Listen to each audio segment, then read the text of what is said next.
Welcome to OBA zone channel. स्वागत करता हूँ आपका वापस से एक नए वीडियो में। आज देखेंगे क्लास 6 का विज्ञान विषय, जिसके अंतर्गत चैप्टर 2 है। ये गलती से चैप्टर 1 लिखा गया है और इसके हैं भोजन के घटक।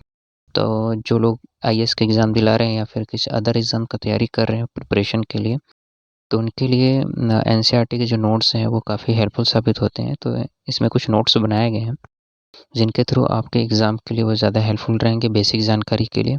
चलिए आगे जानते हैं, जिसके अंतर्गत इस टॉपिक को हम लोग देखेंगे। तो आज के टॉपिक्स के बारे में जानते हैं कि आज के टॉपिक में क्या कुछ खास है जिन पे हमें नोट्स बनाने हैं या फिर उनकी बेसिक जानकारी लेनी है। तो आज के टॉपिक्स हैं खाद्य पदार्थों में क्या होता है, पोषक तत्व के कार्य, संतुलित आहार, अभावजन्य रोग, आज का प्रश्न। तो चलिए सबसे पहले देखते हैं खाद्य पदार्थों में क्या होता है। कच्ची सामग्री में शरीर के लिए कुछ आवश्यक घटक होते हैं। इन घटक को पोषक कहते हैं। भोजन के मुख्य पोषक हैं कार्बोहाइड्रेट, प्रोटीन, वसा, विटामिन तथा खनिज लवण। इसके अतिरिक्त भोजन में रुक्षांश और जल भी शामिल हैं, जिनकी शरीर को आवश्यकता होती है। कार्बोहाइड्रेट कई प्रकार के होते हैं। भोजन में पाए जाने वाले मुख्य कार्बोहाइड्रेट मंड तथा शर्करा के रूप में होते हैं।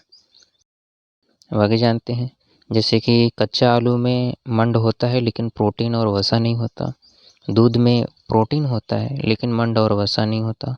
उसी तरह मूंगफली में वसा होता है लेकिन मंड और प्रोटीन नहीं होता। तो आइए अब आगे जानते हैं पोषक तत्वों के कार्य, यानी कि पोषक का शरीर के लिए कार्य।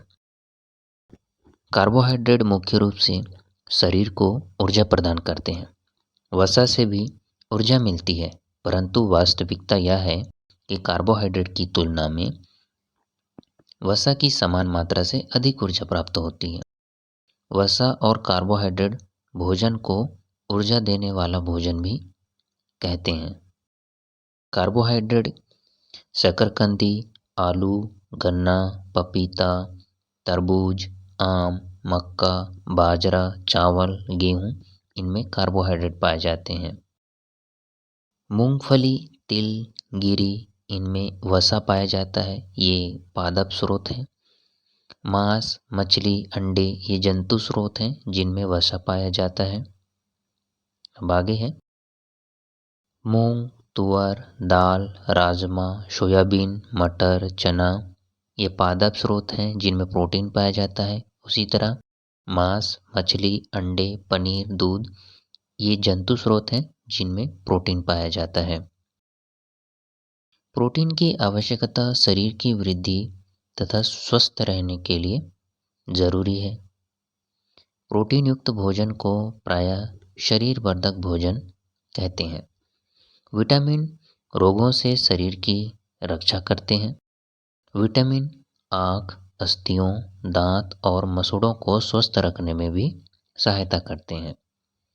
विटामिन कई प्रकार के होते हैं, जैसे vitamin A, vitamin B, vitamin C, vitamin D, vitamin E और विटामिन के। विटामिन के इस समूह को विटामिन बी कॉम्प्लेक्स कहते हैं। हमारे शरीर को सभी प्रकार के विटामिनों की अल्प मात्रा में आवश्यकता होती है। विटामिन ए हमारी त्वचा और आँखों को स्वस्थ रखता है। विटामिन सी बहुत से रोगों से लड़ने में मदद करती है। विटामिन डी हमारी अस्थियों और दांतों के लिए कैल्शियम का उपयोग करने में हमारी शरीर की सहायता करता है। शरीर के उचित विकास और अच्छे स्वास्थ्य के लिए प्रत्येक खनिज लवण की आवश्यकता होती है। अधिकांश खाद्य पदार्थों में एक से अधिक पोषक होते हैं। चावल में कार्बोहाइड्रेट की मात्रा दूसरे पोषकों से अधिक होती है। आहारी रेशे रुक्षांश के नाम से जाने जाते हैं। रुक्षांश की पूर्ति पादपों से होती है। रुक्षांश के मुख्य स्रोत साबुत खाद्यान्न, दाल, आलू, ताजे फल और सब्जियां हैं। रुक्षांश हमारे शरीर को कोई पोषक प्रदान नहीं करते, फिर भी यह हमारे भोजन का आवश्यक अवयव है और इसका आयतन बढ़ा देते हैं। रुक्षांश बिना पचे भोजन को बाहर निकालने में शरीर की सहायता करता है। जल भोजन में उपस्थित पोषकों को अवशोषित करने में शरीर की सहायता करता है। यह कुछ अपशिष्ट पदार्थों जैसे मूत्र तथा पसीने को शरीर से बाहर निकालने में मदद करता है। अब जानते हैं संतुलित आहार के बारे में। पूरे दिन जो कुछ भी हम खाते हैं उसे आहार कहते हैं। कोई भी पोषक तत्व ना आवश्यकता से अधिक हो और ना ही आवश्यकता से कम। हमारे आहार में पर्याप्त मात्रा में रुक्षांश तथा जल भी होना चाहिए। इस प्रकार के भोजन को संतुलित आहार कहते हैं। छिलका उतार कर यदि सब्जियों और फलों को धोया जाता है तो यह संभव है कि उनके कुछ विटामिन नष्ट हो जाए। सब्जियों और फलों की त्वचा में कई महत्वपूर्ण विटामिन तथा खनिज लवण होते हैं। चावल और दालों को बार बार धोने से उनमें उपस्थित विटामिन और कुछ खनिज लवण अलग हो सकते हैं। भोजन पकाने में कुछ पोषक तत्वों की हानि भी हो सकती है। अब आगे जानते हैं। यदि भोजन पकाने में अत्यधिक जल का उपयोग किया जाता है और बाद में उसे फेंक दिया जाता है तो कई लाभदायक प्रोटीन तथा खनिज लवण की हानि हो जाती है। पकाने में विटामिन सी आसानी से गर्मी से नष्ट हो जाते हैं। एक कटोरी कार्बोहाइड्रेट भोजन की अपेक्षा एक कटोरी वसा युक्त भोजन अधिक ऊर्जा देगा। लेकिन इसका ये मतलब नहीं है कि खाली वसा युक्त भोजन ही किया जाए और उसके अलावा कुछ और भी ना खाया जाए, तो इसे स्वास्थ्य के लिए ठीक नहीं होगा। अब जानते हैं अभावजन्य रोग के बारे में। एक व्यक्ति खाने के लिए पर्याप्त भोजन पा रहा है, लेकिन कभी कभी उसके भोजन में किसी विशेष पोषक की कमी हो सकती है। यदि यह कमी लंबे समय तक रहती है तो वह व्यक्ति उसके अभाव से ग्रसित हो सकता है।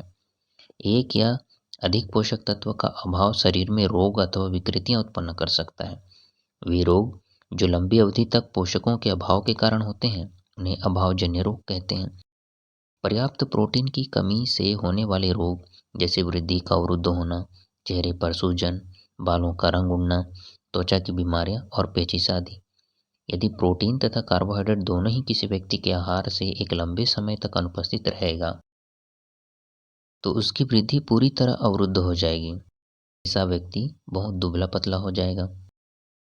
अब जानते हैं विटामिन की या और खनिज लवण की कमी से होने वाले रोग अथवा विकार और उनके लक्षण के बारे में। विटामिन ए की कमी से क्षीणता अथवा दृष्टिहीनता हो सकती है। उसके लक्षण है कमजोर दृष्टि, अंधेरे में कम दिखाई देना, कभी कभी पूरी तरह से दिखाई देना बंद हो जाना। विटामिन बी की कमी से बेरी जैसे रोग हो जाते हैं। इसके लक्षण हैं दुर्बल पेशियां और काम करने की ऊर्जा में कमी का होना।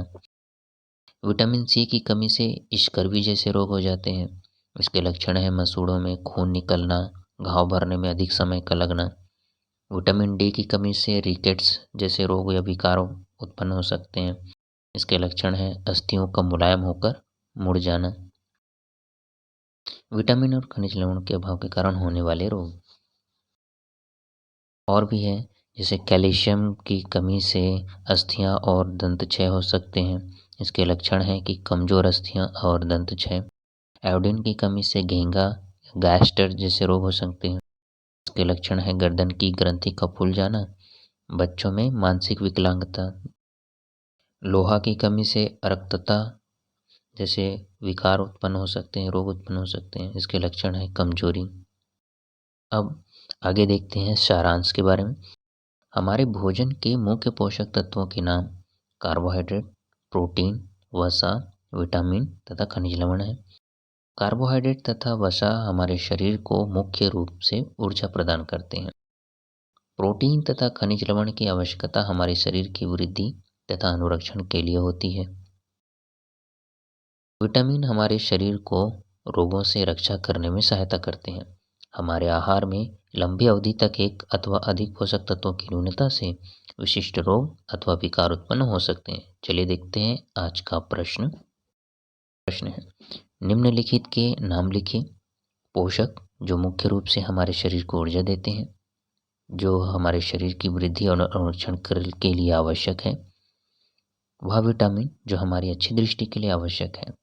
और खालिस्तान विटामिन डी के अभाव से होता है और खालिस्तान की कमी से बेरी नामक रोग होता है। चौथा है विटामिन सी के अभाव से खालिस्तान नामक रोग होता है। और पांचवा है हमारे भोजन में खालिस्तान के अभाव से रतौंधी होती है। तो ये कुछ क्वेश्चन है जिनका आप हल कीजिएगा। आई होप आपको ये वीडियो काफ़ी हेल्पफुल रही होगी आपके लिए। और अगर ऐसे वीडियो के नोटिफिकेशन पाना चाहते हैं तो इसे लाइक, शेयर और सब्सक्राइब कर दीजिएगा, ताकि आपको डेली वीडियो की नोटिफिकेशन आपको मिलती रहे। तो मिलते हैं फिर अगले नेक्स्ट वीडियो में। तब तक के लिए बाय एंड स्टे मोटिवेटेड।